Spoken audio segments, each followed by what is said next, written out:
इस वीडियो में हम लोग बात करेंगे tax on the mutual fund returns. जी हाँ, तो म्यूचुअल फंड के ऊपर आप जो प्रॉफिट कमाते हैं उसके ऊपर कैसे टैक्स लगता है, क्योंकि 2024 से ना इसके अंदर एक मेजर चेंज भी आया है। जी हाँ, तो यहाँ पे इक्विटी जो स्कीम्स होती है, जो हाइब्रिड स्कीम होती है, जो डेट म्यूचुअल फंड्स होते हैं, उसके ऊपर कौन सा किस तरह से टैक्स रेट वगैरह लगेगा, आईटीआर कब आपको फाइल करनी पड़ती है, कब उसकी रिक्वायरमेंट होती है, प्लस आप आईटीआर फाइल करने के लिए क्या क्या चीज़ें आपको चाहिए होती है, म्यूचुअल फंड का जो स्टेटमेंट होता है वो कैसे निकलता है। तो ये सब कुछ जानने को मिलेगा आपको इस वीडियो के अंदर। साथ में भाई बताना चाहूंगा, हम लोगों ने टैक्स प्लानिंग के ऊपर एक मास्टर क्लास को यहाँ पे लाइव किया है, जिसके अंदर मैं आपको प्रैक्टिकल तरीके से सिखा रहा हूँ कि म्यूचुअल फंड हो गया, स्टॉक्स हो गए, एफ&ओ हो गया, और जितनी आपकी सैलरी की इनकम होती है, बिजनेस की इनकम होती है, उसके ऊपर प्रैक्टिकल तरीके से कैसे टैक्स वगैरह आप बचा सकते हैं। तो link in the description box, एक बार प्लीज जरूर चेकआउट कीजिए। तो पहले हम लोग बात करते हैं कि इक्विटी म्यूचुअल फंड के ऊपर टैक्स कैसे लगता है। तो देखिए, लोग ये समझते हैं इक्विटी का मतलब है कि यहाँ पे जितनी भी हमारी स्कीम्स होती है, जो भी मोस्टली इक्विटी के अंदर निवेश करता है वो इसके अंदर आता है। तो बिल्कुल आता है, लेकिन यहाँ पे टैक्स जो इनकम टैक्स डिपार्टमेंट है उन्होंने अपनी एक डेफिनेशन यहाँ पे जो है प्रिपेयर कर रखी है कि कोई भी स्कीम अगर मिनिमम इंडियन इक्विटी के अंदर 65% या उससे ज़्यादा पैसा निवेश कर रही है, तो हम लोग उस स्कीम को इस कैटेगरी के अंदर कंसिडर करेंगे।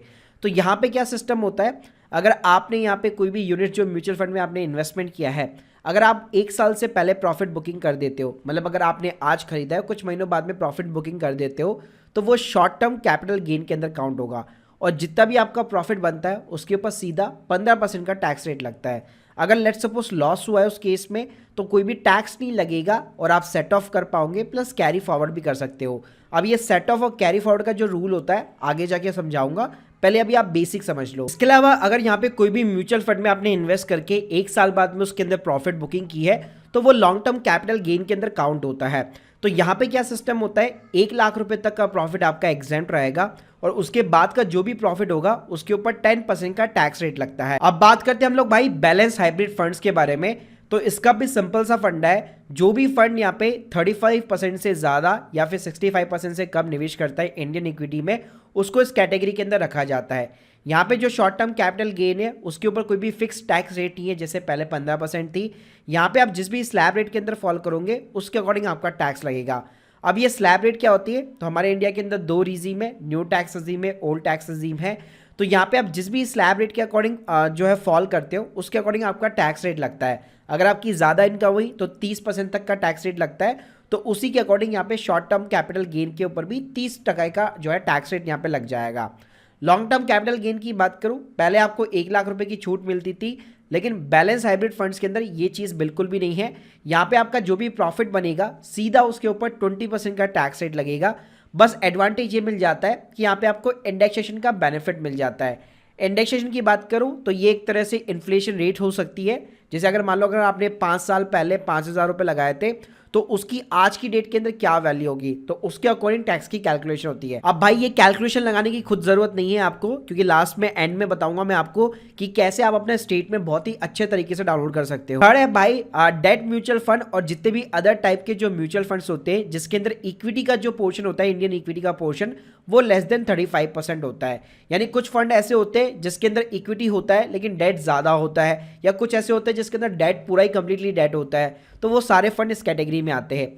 यहाँ पे जो शॉर्ट टर्म कैपिटल गेन है वो स्लैब रेट के अकॉर्डिंग टैक्स लगता है, और जो लॉन्ग टर्म कैपिटल गेन है वो भी भाई स्लैब रेट के अकॉर्डिंग टैक्स लगता है। तो ये सबसे बड़ा मेजर चेंजेस है, पहले ऐसा नहीं हुआ करता था, लेकिन अब से सारे जितने भी डेट म्यूचुअल फंड्स है और जितने भी अदर टाइप के म्यूचुअल फंड्स है जिसमें इक्विटी का जो निवेश है वो लेस देन 35% है, सबके ऊपर जो है स्लैब रेट के अकॉर्डिंग ही टैक्स लगेगा। अब मैंने आपको ऊपर जो है एक सेट ऑफ की कहानी बताई थी कि अगर प्रॉफिट की जगह लॉस होता है तो आप जो यहाँ पे सेट ऑफ कर सकते हो, कैरी फॉरवर्ड कर सकते हो। तो देखिए, आपका अगर शॉर्ट टर्म कैपिटल लॉस है तो उसको आप शॉर्ट टर्म कैपिटल गेन और लॉन्ग टर्म कैपिटल गेन दोनों के अगेंस्ट में आप सेट ऑफ कर सकते हो, और अगर सेट ऑफ नहीं होता तो आईटीआर के अंदर 8 साल तक कैरी फॉरवर्ड भी कर सकते हो। यानी अगर मान लो अगर आपका म्यूचुअल फंड से शॉर्ट टर्म कैपिटल लॉस है, और मान लो स्टॉक मार्केट से आपका शॉर्ट टर्म कैपिटल प्रॉफिट है, या लॉन्ग टर्म कैपिटल प्रॉफिट है, या म्यूचुअल फंड से प्रॉफिट है, तो दोनों एक दूसरे के साथ में सेट ऑफ हो सकते हैं, उससे आपका टैक्स भी बचता है। वहीं पर अगर मैं लॉन्ग टर्म कैपिटल लॉस की बात करूँ तो ध्यान रखिएगा, ये सिर्फ और सिर्फ अपने ही हेड यानी कि लॉन्ग टर्म कैपिटल गेन के साथ में ही सेट ऑफ हो सकता है, शॉर्ट टर्म के साथ में ये हो नहीं सकता है, और ये भी आप 8 साल तक कैरी फॉरवर्ड कर सकते हो। अब बात करते हैं कि मैंने आपको जो रूल्स बताया उसका स्टेटमेंट आप कैसे जनरेट कर सकते हो। तो भाई इसका सिंपल सा तरीका है एमएफ सेंट्रल की ऐप। जी हाँ, तो ये कैम्स और के फिनटेक ने मिलकर बनाई है। इस पर एक बार आप साइन अप कर लीजिए। मेरा पूरा डेडिकेट वीडियो बना हुआ है इस ऐप के ऊपर कैसे साइन अप करना है। तो यहाँ पे आप जब स्टेटमेंट के अंदर जाएंगे तो यहाँ पे आपको कंसोलिडेटेड कैपिटल गेन स्टेटमेंट मिल जाता है। तो यहाँ कुछ नहीं करना, अपना फाइनेंशियल ईयर सेलेक्ट करो और सबमिट बटन के ऊपर क्लिक करो, तो यहाँ पे आपको अपना स्टेटमेंट मिल जाता है। अब इस स्टेटमेंट की अच्छी बात क्या है, यहाँ पे आपको पूरी समरी दिख जाती है। आप देख सकते हो कितना आपका शॉर्ट टर्म कैपिटल गेन है इस साल के लिए, कितना आपका लॉन्ग टर्म कैपिटल गेन है इंडेक्सेशन के बेनिफिट्स के साथ में और विदाउट इंडेक्सेशन बेनिफिट्स के साथ में। तो भाई ये पूरी समरी मिल जाती है, स्कीम लेवल वाइज सारी चीज़ें पता लग जाती है, सारे ट्रांजेक्शन आपको पता लग जाते हैं। मतलब आपको अपने ब्रोकर और उसके अंदर कोई भी लॉगिन करने की जरूरत नहीं है। पूरी यहाँ पे स्टेटमेंट जो है एमएफ सेंट्रल ऐप के थ्रू कंसोलिडेटेड मिल जाती है। अब बात करते हैं भाई इनकम टैक्स रिटर्न यहाँ पे कब फाइल करनी है। तो देखिए मोस्टली आपको जुलाई के अंदर फाइल करनी होती है। अगर मैं मैंडेटरी रिक्वायरमेंट्स की बात करूं तो अगर आपकी सैलरी से income, business income, house property की rental income, capital gain, mutual fund, stock market, इन सभी से मिला के जो इनकम है अगर 2.5 लाख से ऊपर है तो भाई आपको आईटीआर फाइल करनी पड़ती है।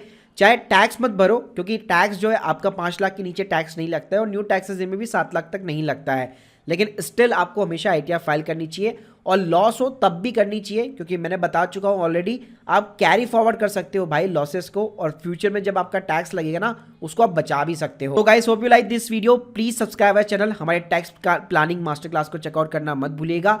और एक प्रोफेशनल के साथ में अगर आप आईटीआर फाइल करना चाहते हैं तो उसकी भी सपोर्टेड लिंक मैं आपको डिस्क्रिप्शन बॉक्स में दे दूंगा। Thank you guys, thank you very much.